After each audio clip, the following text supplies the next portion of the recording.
रथ रैतेचा का तो राजा, मना मनात घेऊन जन्म, आता जगेल आनंद माझा,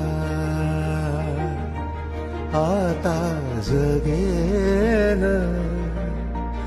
आनंद माझा. दादा, तुम्ही खरंच आम्हाला पोरकं केलं.